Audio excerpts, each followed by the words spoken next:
see. Cool. Done. Yep.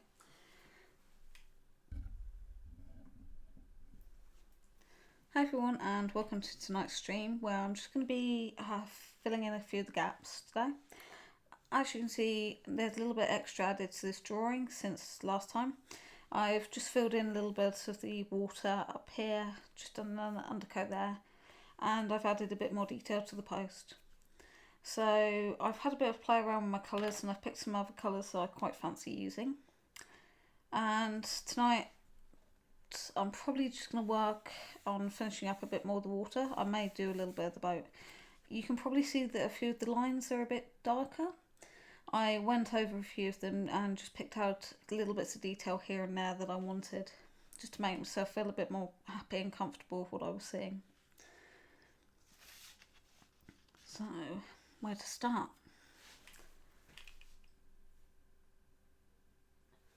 Bear with me 1 second, because for some reason Twitch is doing this really weird thing, so I just need to double check that everything's working.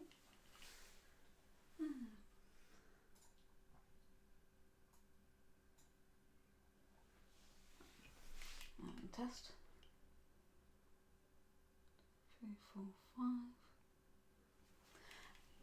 Yeah, the stream's just going, it's got a little bit of lag to it, so I'm hoping that it'll fix itself and pick that up.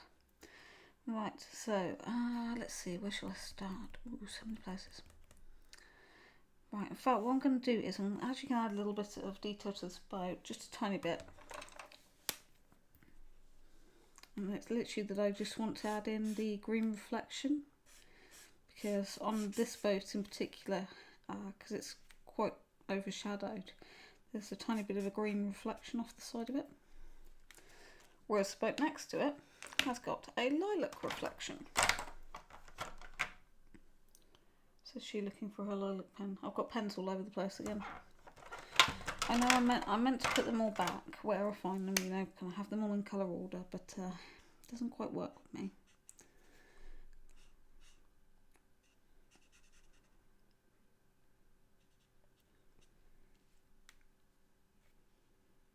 And then there's a bit of purple up there.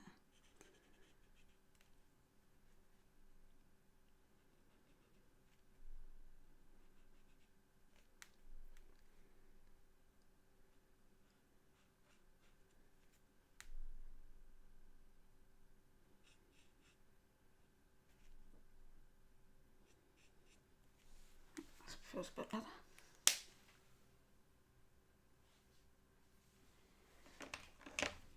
So my under drawing still isn't complete. A lot of the detail I haven't put on here. I'm in two minds about putting a lot of the detail there. I mean, it's not that I'm being lazy, it's that I don't want to oversaturate the drawing. Because, let's grab it, see if I can get it on here. Because this is the Harbourscape, the previous one I did. Hopefully the glare's not glaringly bad. And that's got a lot of detail in it, but it's far away detail, so I could get away with not putting in certain bits.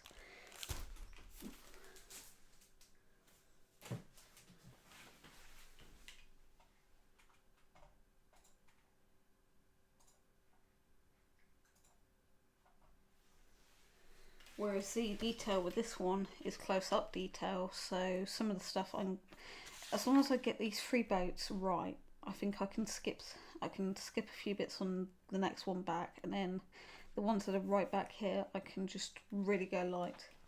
The main boat that I've also got to get right is the lifeboat, which is over here, and I haven't put that in yet. I've only put in like a couple of bits, because I'm not 100% sure, and I need to go and actually see the lifeboat, so maybe tomorrow after work, because I literally work round the corner from this area, what I do is I'll walk along here and then just try and see the shapes and get the better idea of the lifeboat. Right, water situation to be in. Right, so I need to do it now. I did find a really nice mix this morning. Whenever I'm doing artwork, I'm either really up for it in the afternoon or up for it in the morning. I have motivational stages. I mean, I'm more inclined to do a lot of work in the morning. The minute I get up, it's kind of get up, cup of tea, and then straight in. Honestly, I don't want to go to work a lot of days. It's just like, yeah, I'm drawing. I don't want to go to work today. I want to stay at home and do this drawing.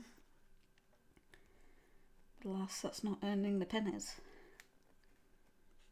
It's not quite right there. I know this line along here is going to be slightly squiffy, so I'm not too worried about that. Until I get the lifeboat put in there, that kind of restricts me. And I have missed out a bit of the boat up here, so that's cool, that's cool. We can work with it. Then that bit goes back.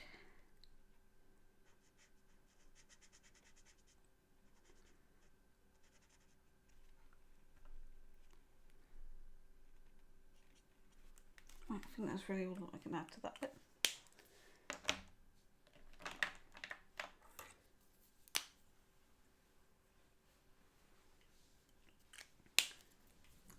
The camera's not really showing the changes in the ink. The ink has settled slightly more matte than it was over the last couple of days when I've been working on it. But this is a good thing because it means that it's more subtle and I can start adding on those toenail layers.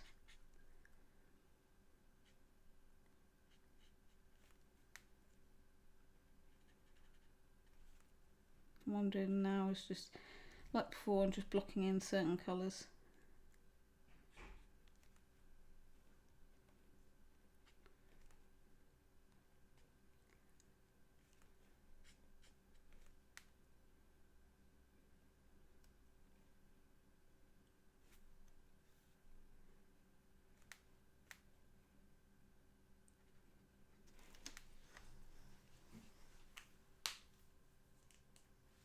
Probably going to be a bit of a short stream tonight.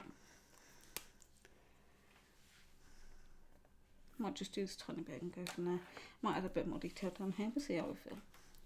I don't want to stay up too late.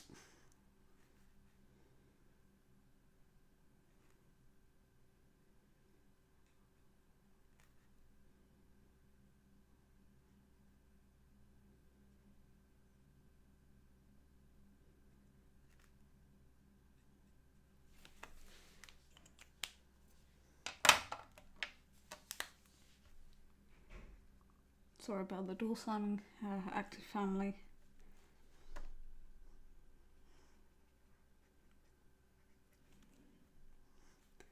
There's probably going to be a lot of noise in the background, so my apologies.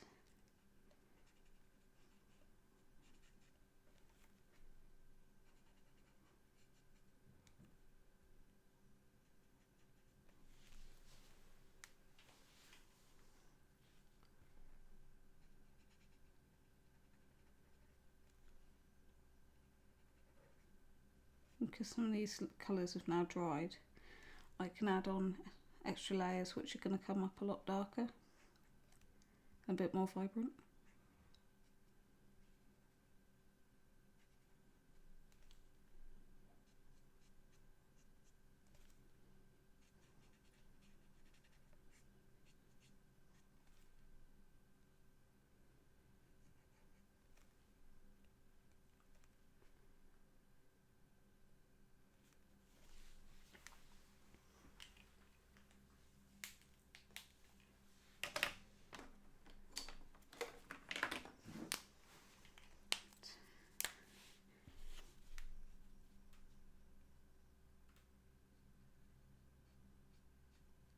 The last few days the harbour, they started to open up the sluice gates further up that way, and the algae and such has been flushed through, so the water in a lot of the kind of higher up areas much clearer, and there's not all this kind of filthy yuck sludge everywhere. I had a girl kind of in the water in a little canoe, and she went litter picking just with a little fishing net thing like you get at the seaside, and she came up with about 8 full black bags of plastic waste, which is expected, but in a sense not expected that much. So hopefully they're going to keep that up as a regular thing of almost kind of scraping the bottom of the water, the kind of bits by the sluice gates. Because I mean, that plastic's going to end up jamming in places, and it needs to be gotten rid of. Just not dumped in the water.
Add a little bit more green to that bit. I don't want to overdo it at this stage. There's a lot more green than other areas.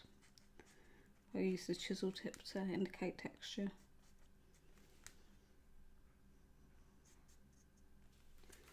Right. I'm going to try and use the G82 to just create a kind of brighter green down here.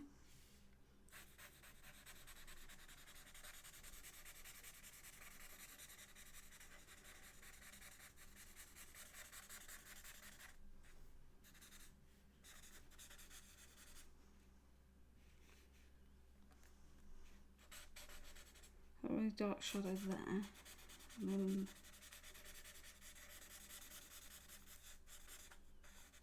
kind of goes in and up there. That feels better. Just trying to get the richness of the tones.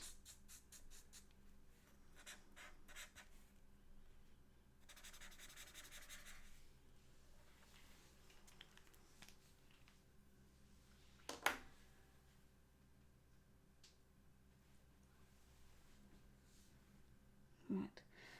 I'm going to do this a little bit here. It's a really bright blue. If I get that out of the way, it'll make it just a little bit easier to tonal match the other blues. So.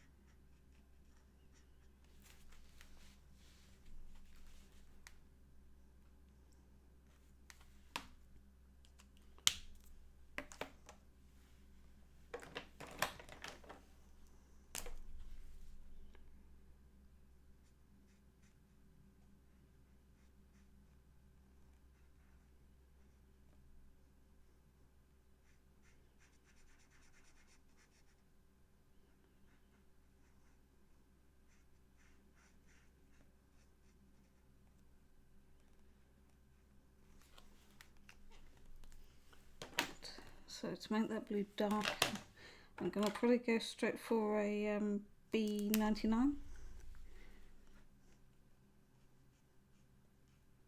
I'll let it dry a bit so that the bleed doesn't go too mental. This is a really juicy pen actually. Just open up the other end. I've done that just to release the pressure because I can feel straight away there's too much ink coming out. And I don't want a big splurge.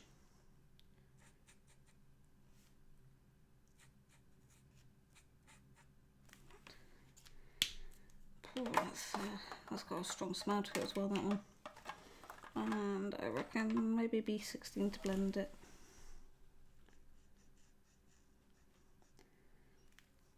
Sometimes I work with the proper method of light mid dark or dark mid light, Other times I just mix and match, especially if I want a slightly stronger colour and I don't want to bleach it out too much. Then I'll jump and bounce around a bit with the colours. Yep, happy with that. That matches.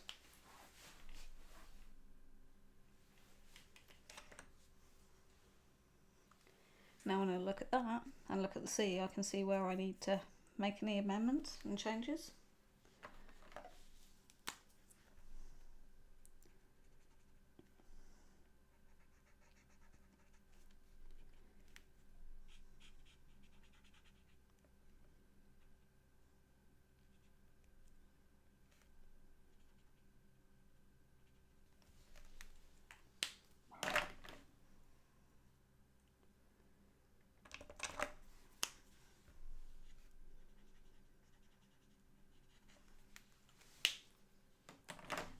Some boats have very, very striking colours on them.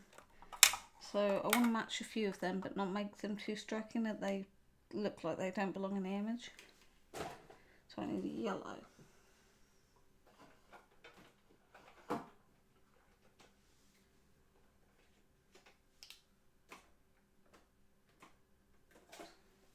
I always struggle with yellows. I always find them a bit too sunshine and fluffy. Thinking Y02, Y00, or not YG00.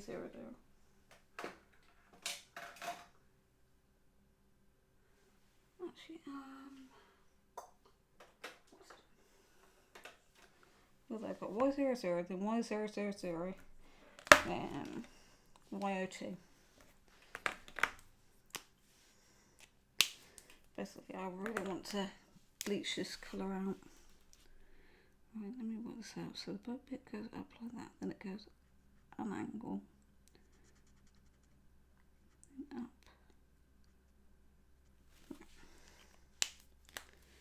And the same colour is on the life ring up here.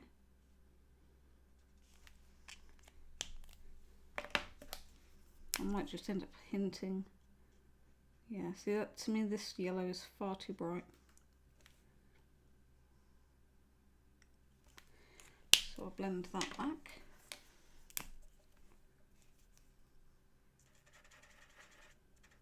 Soften that out. And then to subtle, make that a bit more subtle and take out the glare, I'm going to take a gamble and add YR21. I do like this colour. It's called cream, but it's not quite cream. It's quite a dark, not orange, as you can see by the nib. Yes, Copics, they're exactly what they say on the nib. Right. And then, where's that E colour? Oh, there we go. E with lots of knots. I'm going over the whole of that to push the brightness back and just to make it look a little bit lighter. Need to get a new nib on this one.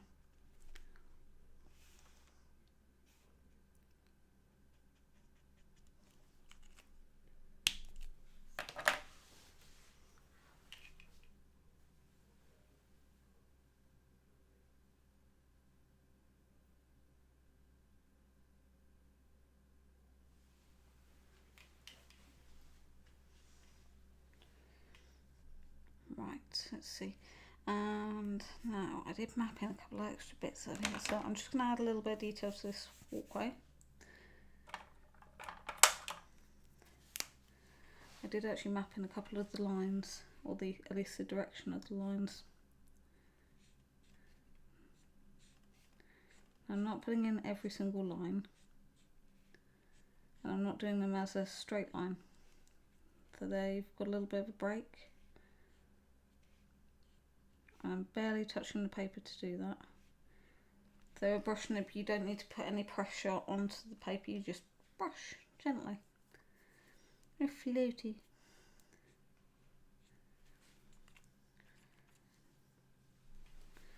I can add a little bit more detail.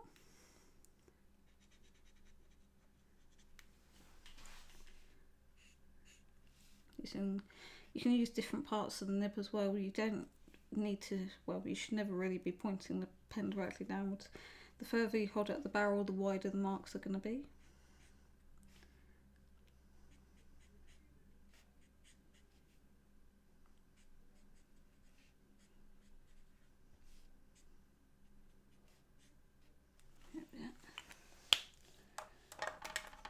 Bring that lovely violety lilac colour in again, just to soften it up.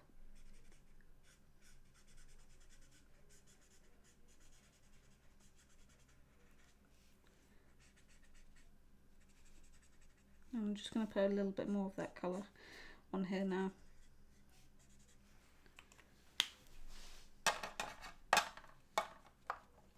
And then what I do is when I come through with the pencils, I'll be literally doing like a line, and then that's probably where I'm going to add in a lot of the textural detail.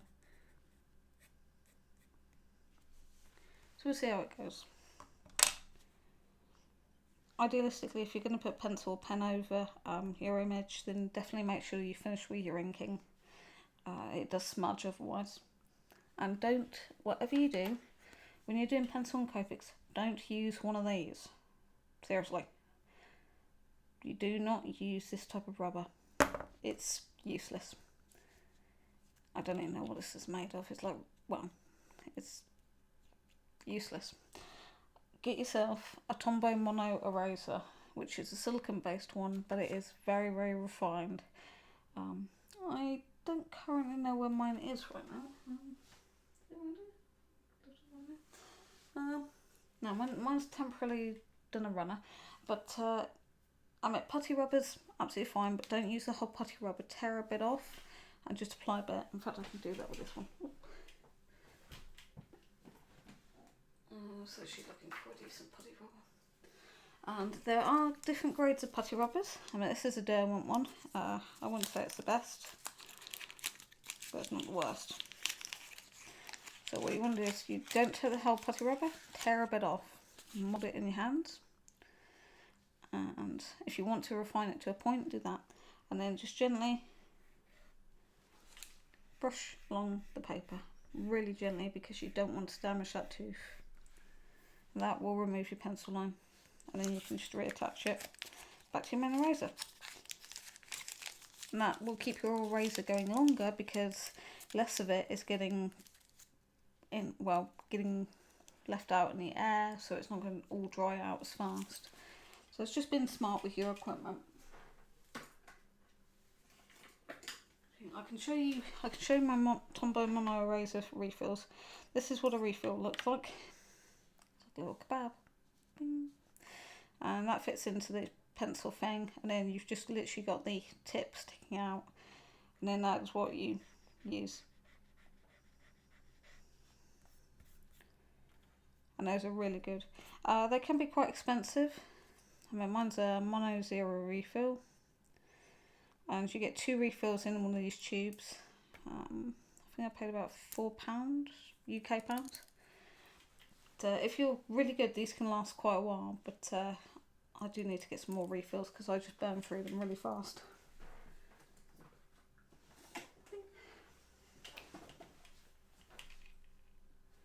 And the type of pens that I'll be using to add in all of the detail will probably be the Mars, the beige ones. What are they called? Tons of the things. Yeah, sadly with these, all the details rub off on your hands, but it'll be these ones. And that's a 0.05 nib, I can tell you that straight away. So it'll be that sort of nib, and these are light fast, archival and waterproof, so all good things. Copics on the other hand are not fully light fast, so I won't be selling the original. The original stays with me in an archival wallet, but I get prints made and then I sell the prints. The prints I'll get made will be glossy ones, so the highest quality I can get. That's why I have to save up so much. And that also is reflected in the price. I'm not going to be selling these at like £5 a pop. Probably more like £35, between £30 and £35. This isn't because I'm greedy, it's because I'm just trying to recover costs. Now, cost recovering with a Copic drawing can be hard, I'd say. You've got, how do I put it? You've got a lot to recover because your pens aren't the cheapest, and you do get some stunning results with these pens, there's no doubt about that. The paper, if you're using really, really high quality papers, you've got to take that into account. And I do try and pay myself a living wage. I do not work for free.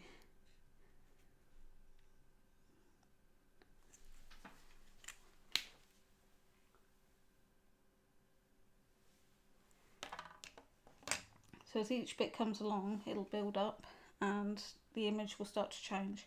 So from this mess of just random colours, the whole thing should suddenly pop. So one of these days I'll be able to do that, it won't look anything, do that, it'll look like nothing, do that, and it'll look like, wow.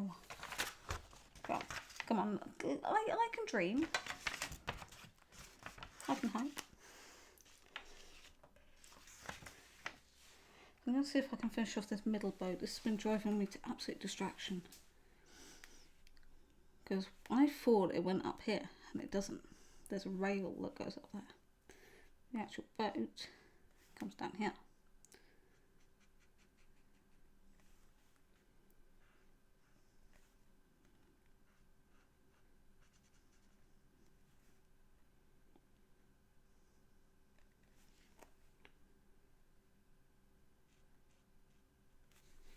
I made a slight mistake there, so let's patch that. There's my fixie upper pen. This happens every single time I make a mistake, I lose my fixie upper pen. Right, there we go. Right. This is the pure alcohol blender, and what I'm going to do is just in very small circle motions, just push the ink back.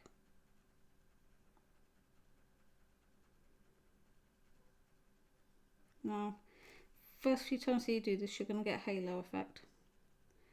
For this one, I'm not worried because the colour that's there, that I've made the mistake with, isn't the final colour. That's why it's quite handy to start off really light, and then you can, as you layer up, you can always correct any mistakes. I'm not too worried about there being a little bit of reflection there. If I have to, I'll just put some Posco white over that bit. So that needs to dry, and then I need to put a little bit more on. Okay, because I don't want to bleach it too much that it suddenly goes the wrong way.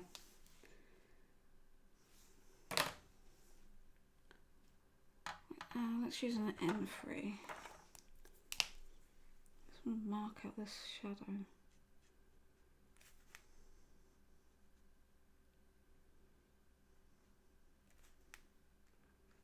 See a little footstep on the back of the boat.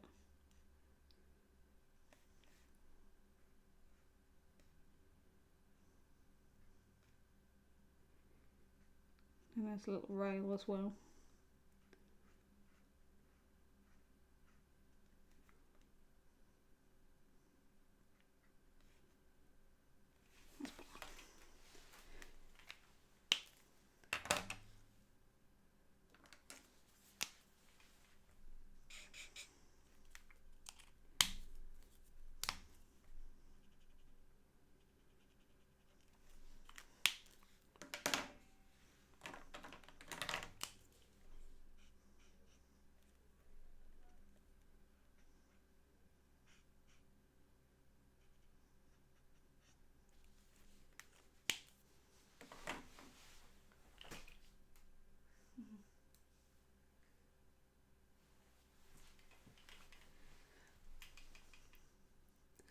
So I just need to add a little bit of colour to that bit.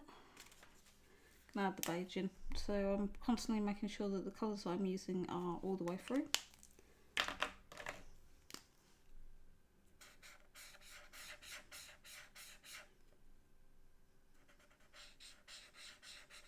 I'll soften that down a bit.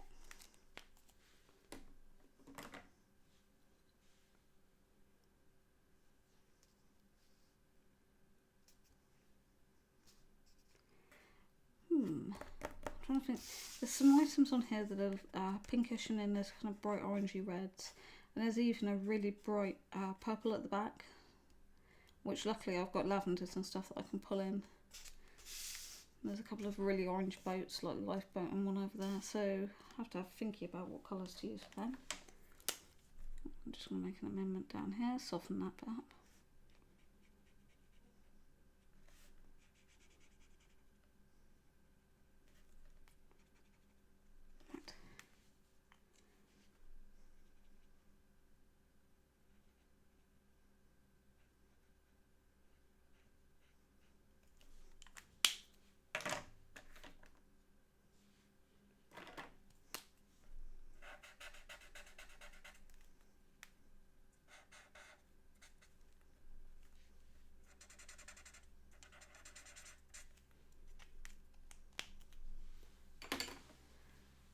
And the side of that boat looks more mariney green than anything, so I can add that colour in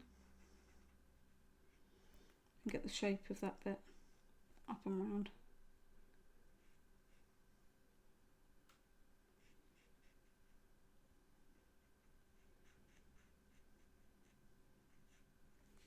And then I need to drag a little bit of that colour down into the shadow.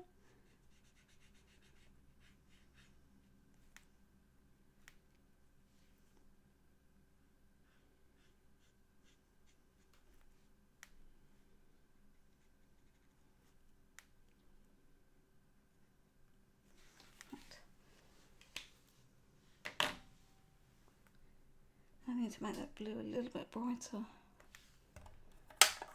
not too bright.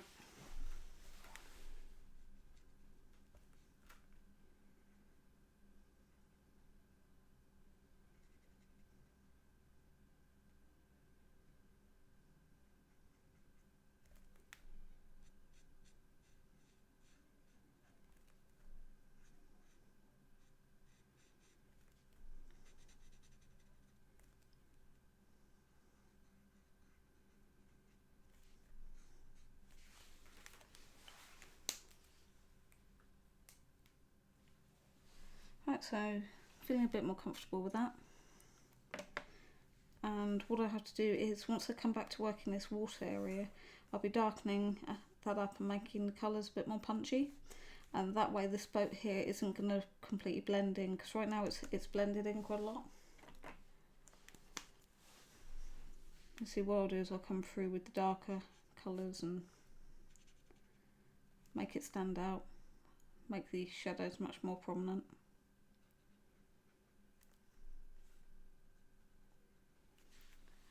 And add some dimension to it. Like that colour. Bring one of those colours. No, not that colour.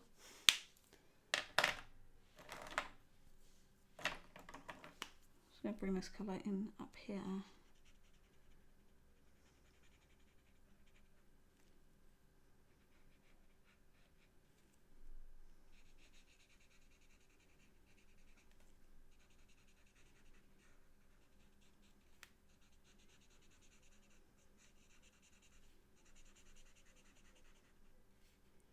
So there is a bit of this petrol-y blue kind of colour all through the image, so that's going to be quite good.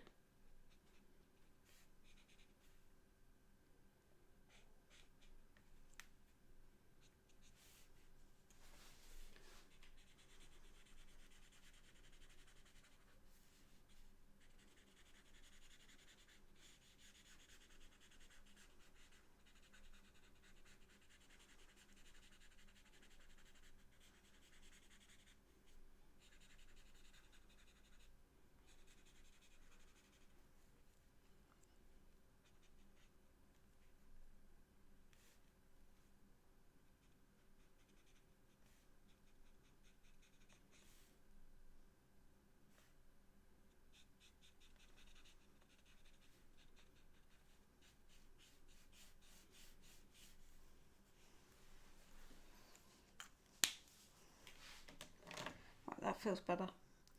Right, so let's see. Okay, I'm going to call it quits for tonight. I know this is a really short burst session. I've just got a lot of stuff to get done. So I'm happy to have added a couple more layers on here and there and added a little bit more blue. I mean, I know the sky is going to be an absolute nightmare because I don't think my blue pens are going to be strong enough. Actually, where's my B000? BG000. Let me just quickly do a very, very quick test. Right. Good thing is this part is going to be bleached out anyway, so.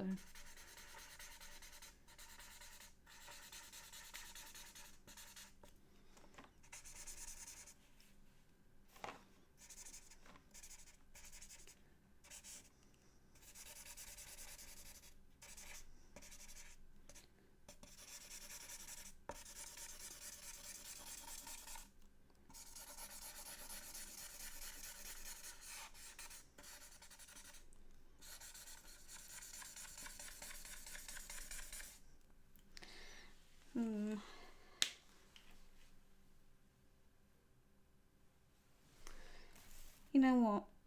I might tackle the sky right now. Well, hey, what's the time? It's 9 o'clock, so I can probably. Oh, let's do another hour. What the hell? I'm not leaving. Hang on in there, everyone.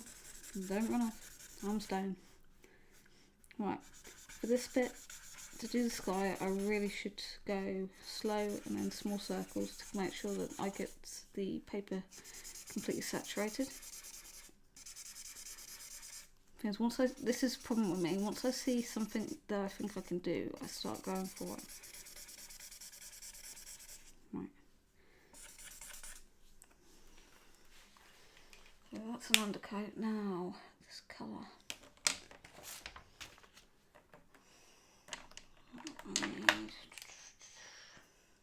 This is why I love Copics.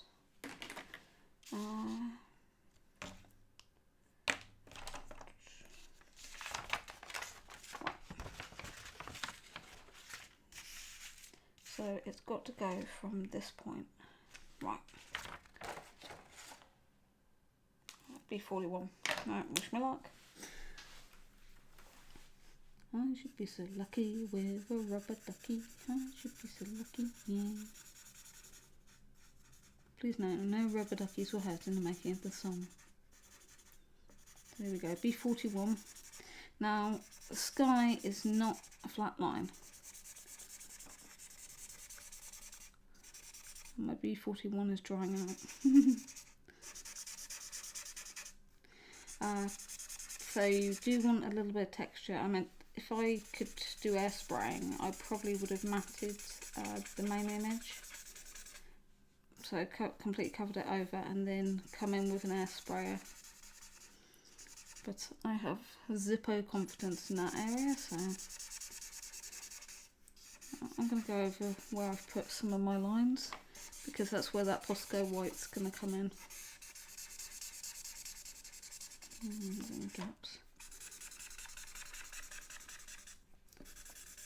I'm not worried if I go outside my perimeters, because, as I said before, my printer chappy will just crop up and edit. That's if the image is deemed good enough.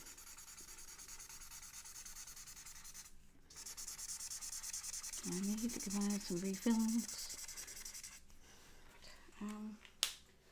Got way too much lining going on there. Right, darkest colour. I don't know how high to go up. Whoops. It's got to be A4. So that's the bottom. That's the top. Oh my god, that's miles up. No sugar.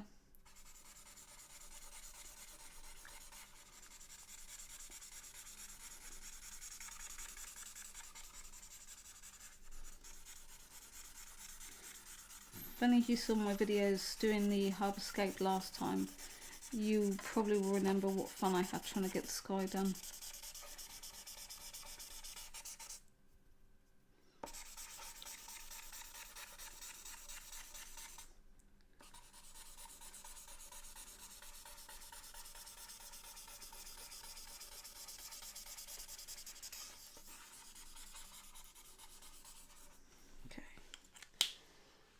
a light colour. In fact, yes, this might work. This might work. It's bright, but it might work. Oh gosh, that light's hot.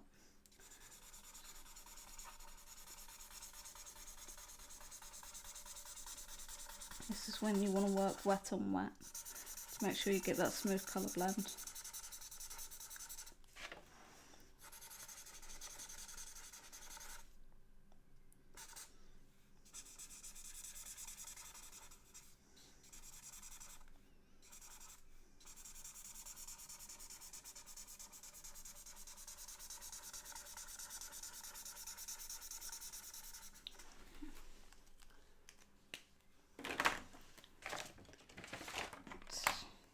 Got a refill for B00. Yes, I do. Right, good news, we got a refill. Right, so I'm actually going to come in with the brush tip. Yeah, I can hear that squeaking. Right, bear me. Cap off, nib out. And yes, I'm not doing this with proper Copic tweezers. Let's see, my Japanese is useless. Right, twist this one. Right, okay, twist this way. And it's literally going to be 2 drops.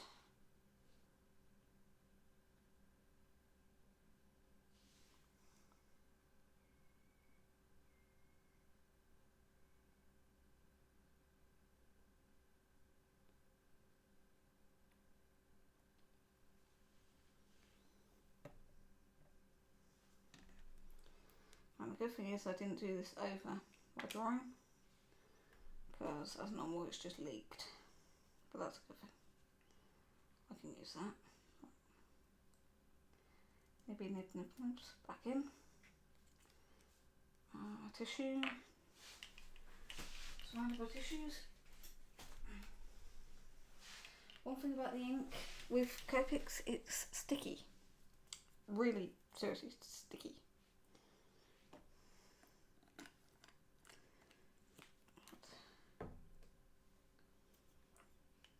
Okay, then I need to set that up to mess. Right, bear with me 2 seconds, I just need to wash down the marker and my hands.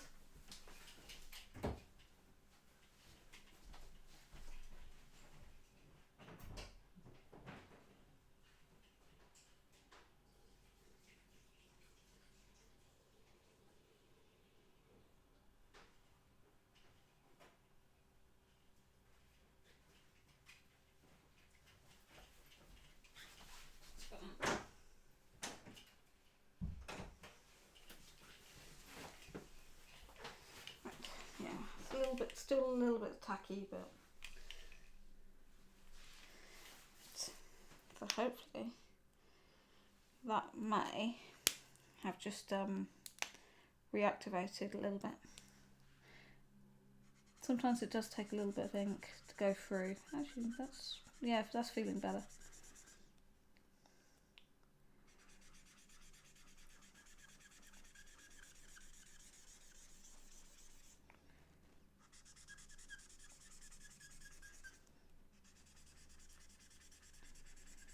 Just making sure I'm pulling it from the opposite end.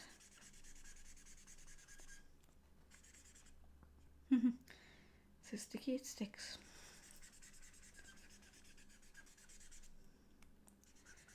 And the nice thing is with the ink refills, you don't use that much.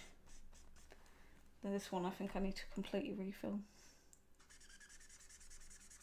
Right. I've got a bit more ink than it had in it. Right.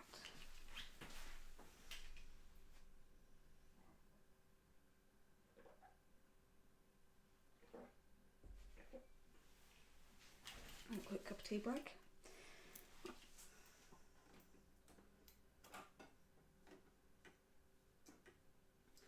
Oh yeah, don't ever drop a Copic refill onto a carpet. Yeah, it's not pretty. My floor in my studio is laminate wood stuff, so 99% of the time I can get stains out of here. If it was real wood, it'd be even easier because I just sand off the varnish and then reapply. But yeah, if you've got carpets, make sure you've got a tarpaulin or something like that underneath. It's not worth the risk.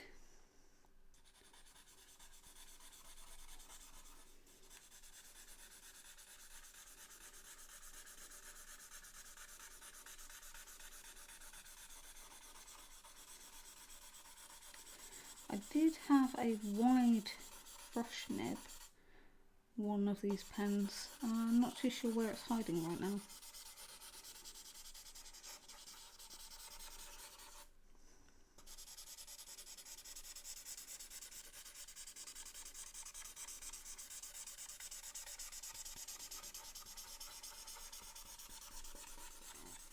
I can feel the papers bouncing up and down a lot now, so I know there's some good saturation in there.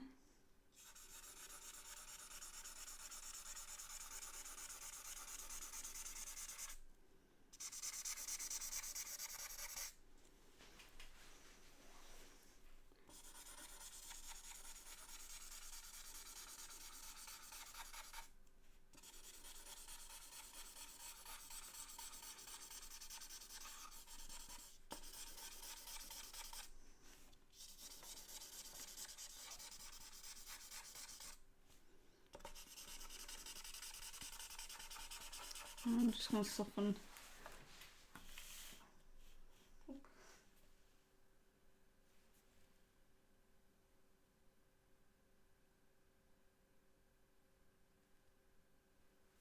Just going to soften up this edge up here. Sorry, I didn't realise I'd done that. Let's see if I move the camera forward a little bit. Just want to soften up this edge up here.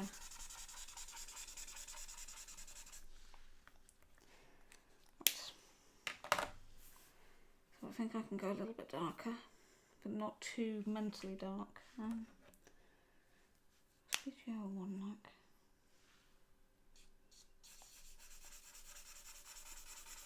That's bright.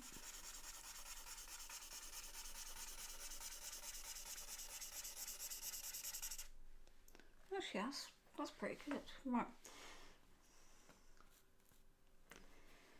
Let's see.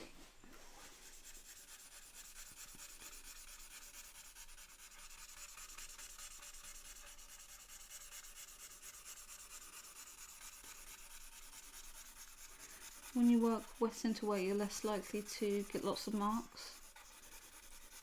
Though for this one, I've got to get quite a few layers up.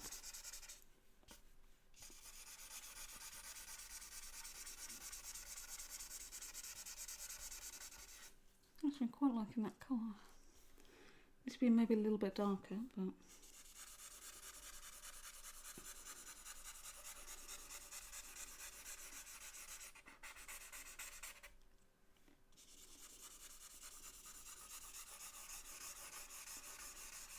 This is a proper juicy pen. When the pens are really juicy, they go beautifully on. When they're a little dry, you find yourself fighting with them.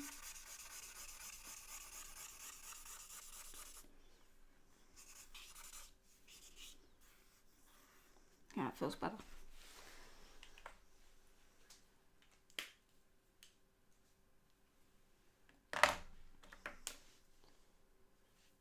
So, what happened to that chisel tip?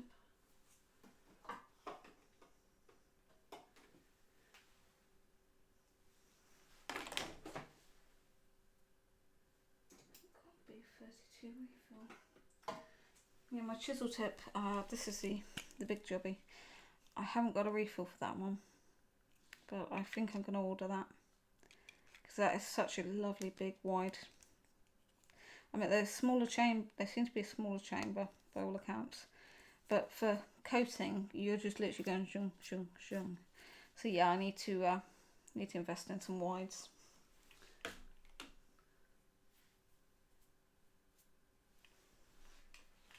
Right, so I need that purpley colour.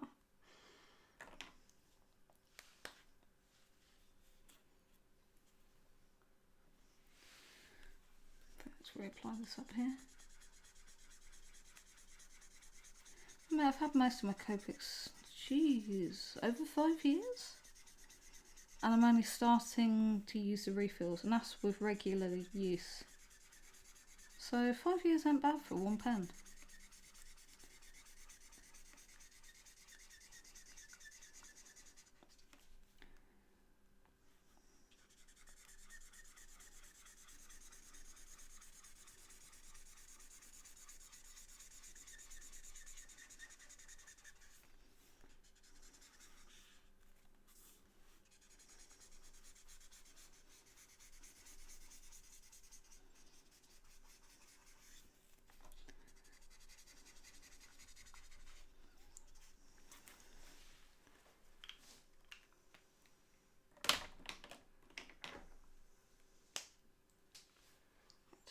if the B000 settled a bit more. Yeah, that's settled a bit more. Oh yeah, straight away I feel the difference with that. Sometimes you do need to let the ink just flow along. And I'm putting it up through all of the layers just to start softening down quite a few of them. I'll probably have to refill this one again tomorrow.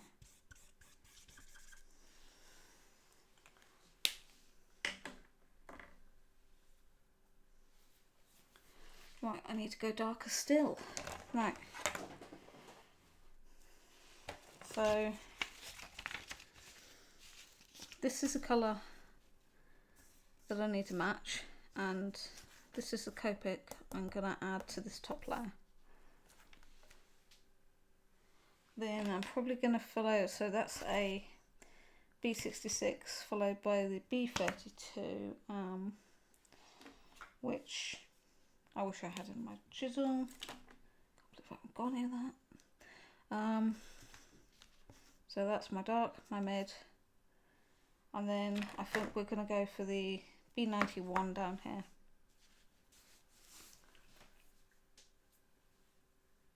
But the colours that I've put down so far are literally just there as base colours. And we might add some lilacs in there. Right, so here we go. Let's just move the camera slightly. Perfect. So I don't want to shove the drawing off the table. It's only a very small table. Oh, I got my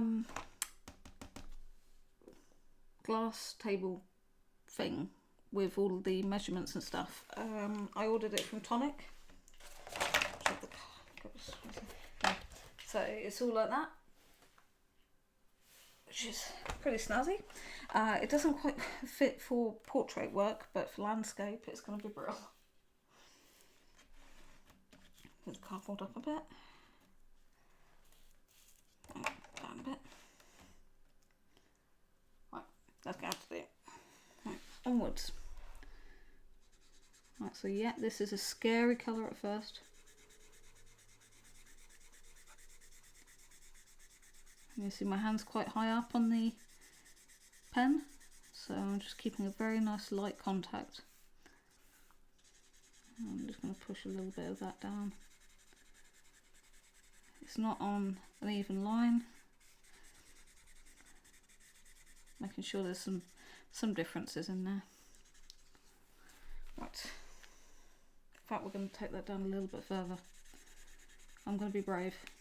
If in doubt, I'm going to blend it out.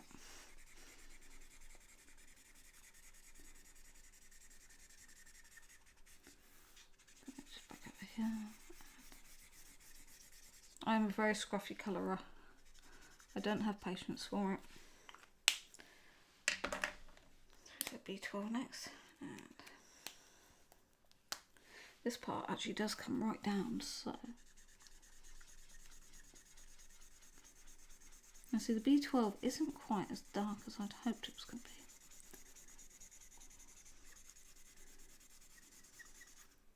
So I need another mid-tone. Oop, I think we moved then.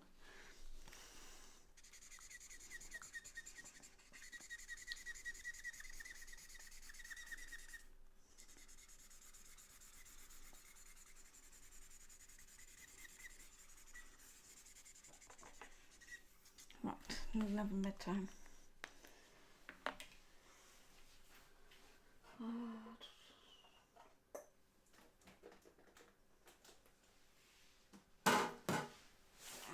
B23? B50, right, B23.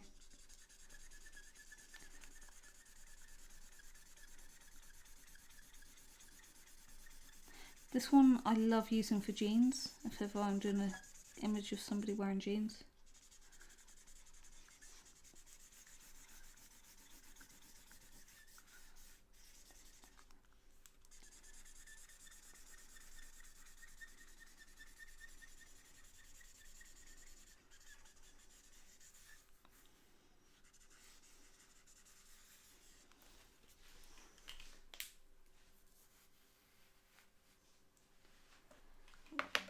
too.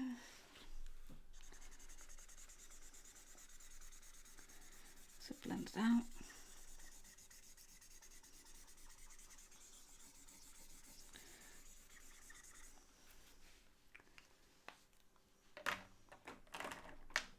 Yeah, if you remember last time, it took absolutely forever to get the sky into where I wanted it.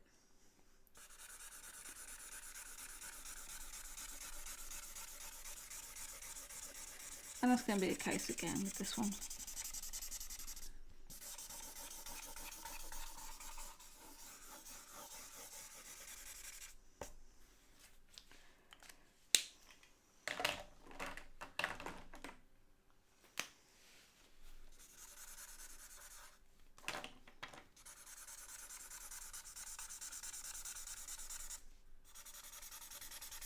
Okay, my B41 is nearly dry.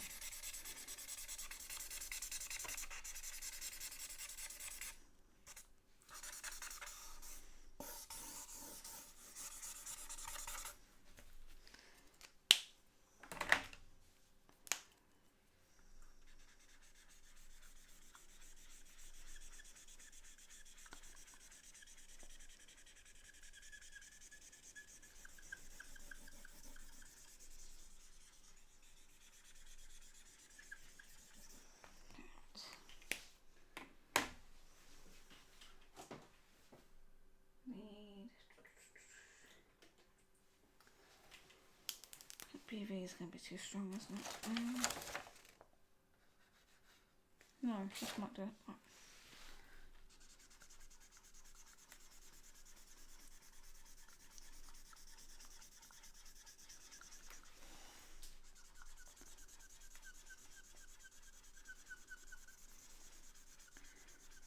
So from going from violets through to blues, through to blue violets.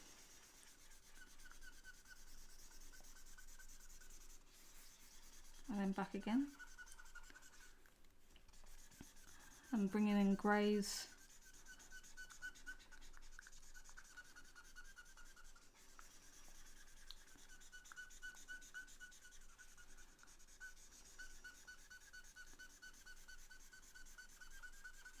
Squeaky bends.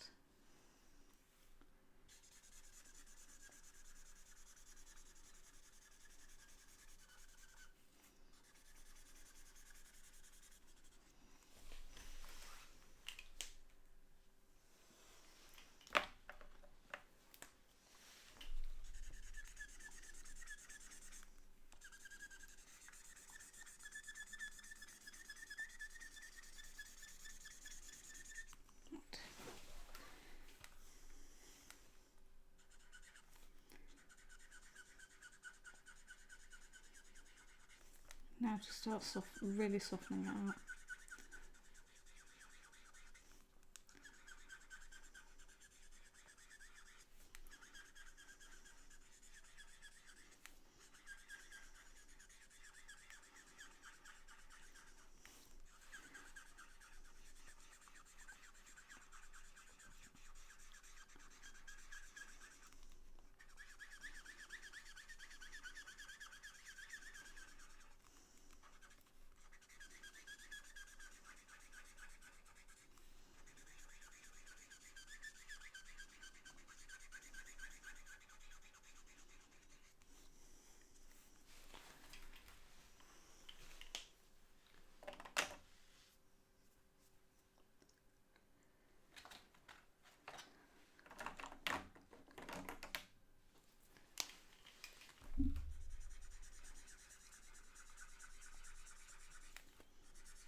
layers upon layers upon layers.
Now what I'm going to do is, which is going to be really weird,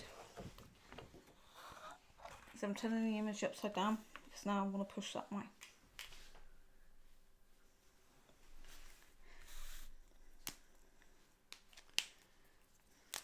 Because I want slightly different pressure now.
So hopefully you can see from those big wide chunky marks, now we're getting a little bit more refined.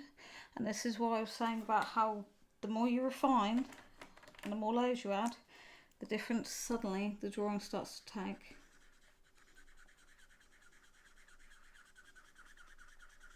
So this time, instead of working in big arcs and strong bold movements, I'm working in much smaller circles. And I'm being much more deliberate on where I'm putting the marks and the colour. So I know it probably looks absolutely boring, but this is the thing, if you're going to learn how to use a product, you've got to keep on at it. Now I could have given in at those first stages when it was like just colour everywhere, and I think a lot of people watching, you might suddenly get to that point in the video and think, oh my gosh, you screwed up. Now it's just a case of work, rework, layer. Oh my god, how many layers can I get on here? And yeah, it takes time. Lately online, I've seen a lot of people selling their Copic kits, and this isn't just like 1 or 2 Copics, it's the proper official bag, the giant one, that's like £100 normally, and absolutely filled to the brim with Copics. nearly every single Copic that is out there at this current time, and they're selling it for over £1,000. And I'm thinking, why on earth are you selling such a beautiful product? And when you ask the sellers and you say, well, what's up? And I say, oh, I couldn't get along with them. I didn't know why it wasn't working. And it's like, because you're giving in too quickly. And this is something everyone needs to be aware of, is that you should never just give in on those first few goes. If you get stuck, find a tutorial. I mean, come on guys, we all know there's a tutorial out there. Look at, is it Bailey J? She's got some beautiful Copic work. Shout out to Bailey J. She is very, very inspirational. Her style is soft and beautiful and gentle. I seriously wish she was a children's book illustrator, because her style would suit it so well. Hear that, Bailey? Do it. But yeah, her work is absolutely stunning. And I've picked up things from watching her videos, which are always nice and fun, and they're a laugh. She's a bubbly personality, so I would certainly recommend watching some of her tutorials. And there's, on Facebook, there are several Copic official sites which are run by Copic teachers. And these sites are to share your creations and ask questions. Now, Copics now and then get into the crafting world, and you'll know they're in the crafting world because the price goes up. Seriously, every time they go near crafting stuff, that's it, the price goes. So that's why I tend to hang around, wait for the lull to die, and then I'll go and buy them when they drop down in price again. But the site's available on Facebook. Then at first front value you'll think, oh gosh, it's just card colouring in. But here and there you'll find Marvel work, a lot of fan art, but things like I do where you actually create a realistic image. There's a lady, Esther, somebody, I have to try and find her name, but she does paleo reconstruction art with Copics and wildlife drawings. Oh my god, they are so gorgeous. And so you can't just look at Copic and think, oh, that's just for craft colouring in. They're not, they are for everything. There's more behind a Copic. So as you can see, the colours are softening out. I'm starting to add a layer which is just like a buffer layer here. I think my pens are like, we're giving in a minute, we're going home. Right, so I just need to soften up that side.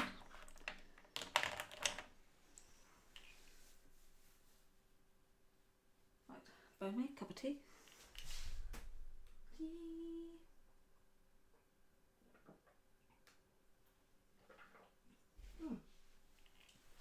There appears to be 2 tea bags in my cup of tea. I suspect one is decaf. I try and not drink too much tea, apart from in the morning. I get caffeine caused headaches, so it's not worth even drinking too much of anything. If I drink a coffee, yeah, I think I did on Wednesday. I had a coffee. It was a medium. What was it? It was a medium latte from Acosta, and I could barely manage it. I forgot how big mediums can be. And I floated along for the whole day like a hummingbird on ecstasy. Way, I thought I could fly. So yeah, I tend to keep away from coffee. Also, one thing with coffee and art, coffee gives you the shakes. Well, caffeine in general will give you the shakes. If you're going to do high detail drawing, you don't want the shakes. So yeah, coffee and things that are full of taurine, or like Red Bull or protein shakes, anything like that, you need to just watch out with them. Also, protein shakes, a lot of them will give you liver problems because of some of the stuff they put into them. So if you're on protein shakes, please be careful and don't just have them constantly. It's not good for your body.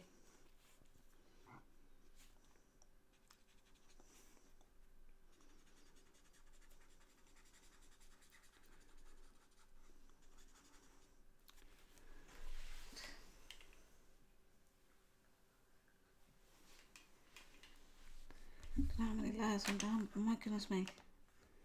Got ink in my hands, got ink everywhere. But the Bristol, nice thing with Bristol board, I'll show you the bleed. Now you've seen how many layers I've put down tonight, and that's our bleed. So it really does take it nicely. If I was using marker paper, by now I would have so much bleed through the paper that it would probably be coming back up.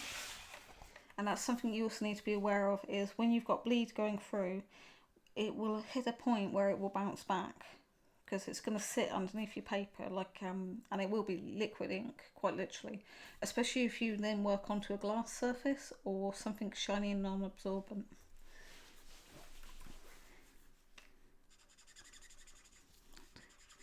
Just want to soften that edge a tiny bit more. I can still see some of my marks, but I will be coming through later on with another pen and really bleaching out a lot of the marks. But you can see from all those big garish marks that a lot of that is now gone, and we're down to much more subtle marks. But I can still see my pencil lines, which is brilliant.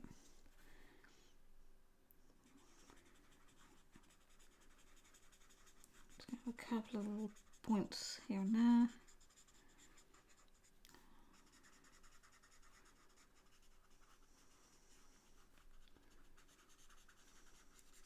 And the nice thing is, because I've done lots of little layers now, I've still got some of those original colours coming through.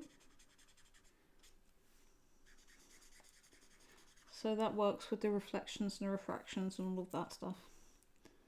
Right, next layer is the trickiest bit. In fact, bear with me, we're going to add a little bit more ink. Ooh, what did I just kick?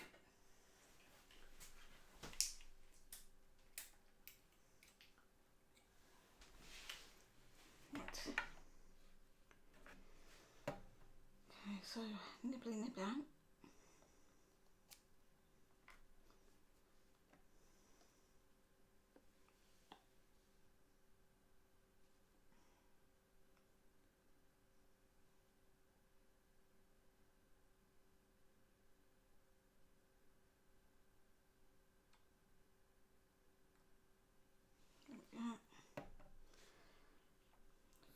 Pretty sure that's more ink in there.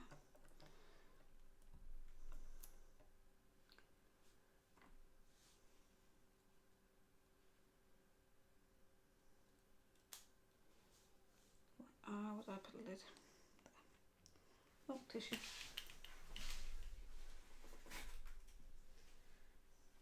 The reason why I've just refilled my B000 again is because I could feel the ink that had gone through had reanimated the really dry brush tip, and that's absolutely brilliant. That's reanimated, but it's had basically gone down the other end. So that now sits on its side for a bit while that settles, and I'm just covering the sticky ink. Handy thing to have at your desk, a bottle of just water. I keep mine in a kind of squeezy jar with a sports cap on. That way, if I can't get to the bathroom over the hallway, I can quickly put some on my hands, and I've always got a kitchen roll here, there and everywhere.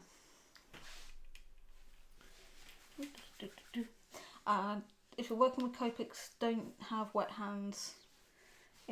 Apart from, well, it will damage your paper. It's as simple as that.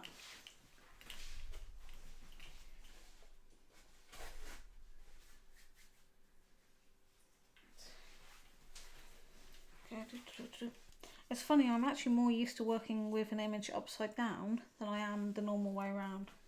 So apologies if you come into the stream and you're thinking, oh my god, my computer's done a whatnot.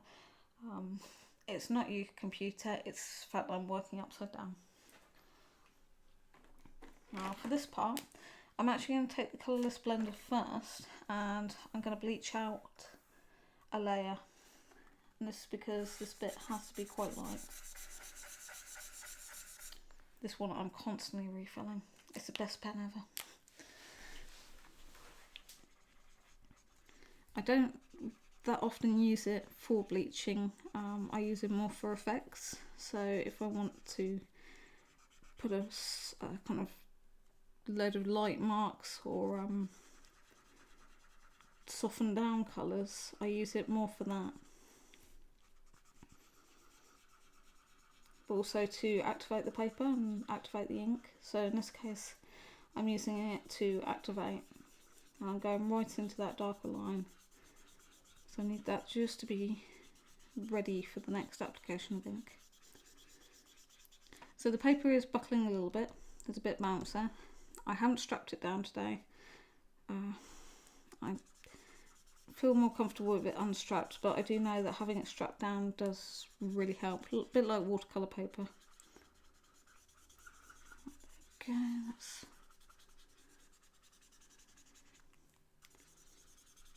that's feeling good. Now, you've heard me say a couple of times that feels good. It's not me just being a mad person. You can physically feel the ink as it flows. You can feel the paper as it reacts. And after a while of using these Copic markers, you will just know by instinct when it's right, when it's not right. So right now I know there's a good amount of ink in this nib, and you can see it's not going white now. It's settled in quite nicely.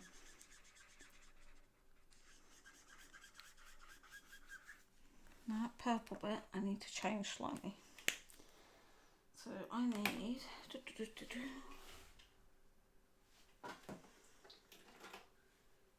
think a BOO might do it.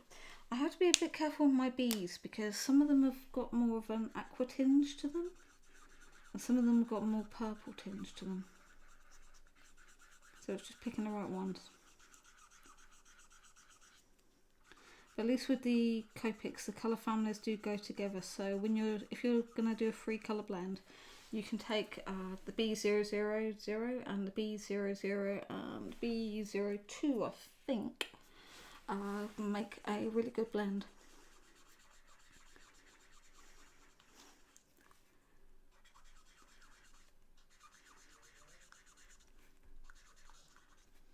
Let's go over that bit.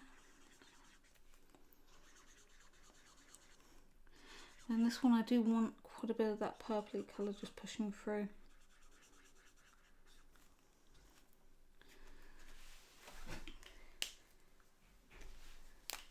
Just going to bring a bit of this colour up here. I've got a couple of gaps that I just want to fill. I also want to bleach out a couple of little marks. Because this pen's really nice and juicy, I can do that. And also because this is a lower number than these numbers, it will bleach them out just slightly, which hopefully will give me a much softer effect. I don't want to bleach it too much, but then I can come through again and add another layer and just sharpen up any bits that I want to sharpen up. But I think a lot of this paper has had as much ink as it can take. That's absolutely fine with me.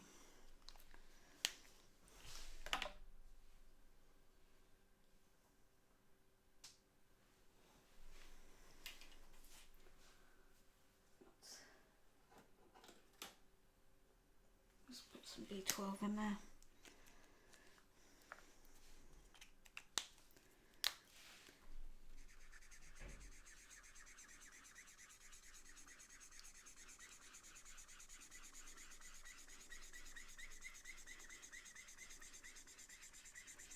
Do like B12, nice colour. Another one that's good for clothing.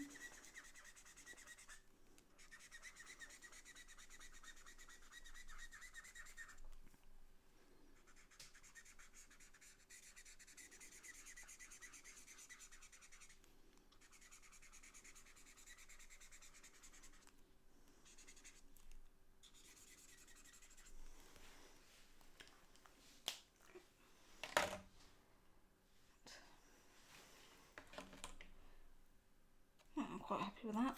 And by within a few hours, or by the morning, that will completely change in texture and should soften down. So that is now the result, and that's still what I would call an underpainting. I can come in and add more layers and add more detail to that, but that's given me my colour values for the sky, pretty much 90%-ish.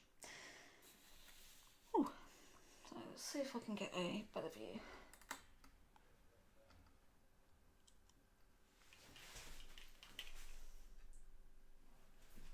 So that gives you a bit more of an overall view of how the underpainting is now going. And also, by giving me a chance to step away from it, I can come in and I can immediately look and see if I've got my bright values.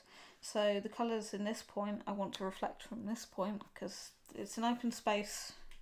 So basically you've got the first 3 boats here, open space from that point inwards, and that goes back for 1, 2, 3, 4, about 4 or 5 boat lengths that way. It cuts across, so that's quite a big open space there. So I've got my colours there, which are pretty much in there, but also those colours are reflected down here as well. So I'll be adding more colour to this bit. We've got the violets in, which are on the greys and the walkway, and also in the boat's shadow. There's violets in the sky to help reflect that. So now what I can do is let that dry, and then come back to that tomorrow with a fresh pair of eyes, fresh mind.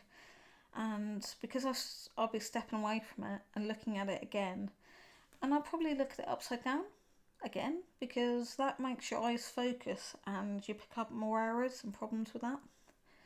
So I know I've got a lot of work to do down here on the reflections. Oh, I can feel a lump there. What's that? Hunt the lump. Sorry.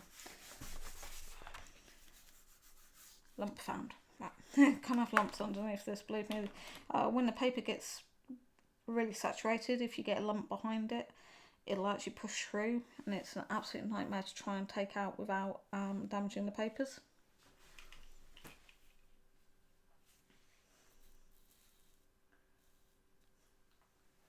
So this is going to be it, definitely, yeah. I might get a chance to come back tomorrow and have a look at this. Need to see what I'm doing at work, best work. And if I'm up for it, if I'm too tired, I don't come near my artwork. When it's drawing like this, if I'm tired, I won't come near it because I don't want to ruin it through making mistakes. If I'm bouncy, too much coffee, I'll probably too much coffee or tea, or should I just say too much tea because I'm not drinking any more coffee. Too much bouncy, risk of shakes, not going to come near it. I've got to be in the right mindset and the right physical shape to do a drawing like this. It's not worth it otherwise, because you get frustrated, you make mistakes, and you don't enjoy it. So yes, this could take 14 hours to do. I don't care, because I'm going to do it right. I'm going to enjoy it. Rome wasn't built in a day, and I don't think most of the Sistine Chapel was painted in a day. So take your time, enjoy it. So until next time, I hope everybody has a lovely time and gets creative. Find that pencil and that bit of paper, and even if you just have a sketchbook where you sketch every day, something around you from a tree in the garden to people walking past, keep your brain active and enjoy it. So till next time, take care everybody, all the best and happy drawing to you all.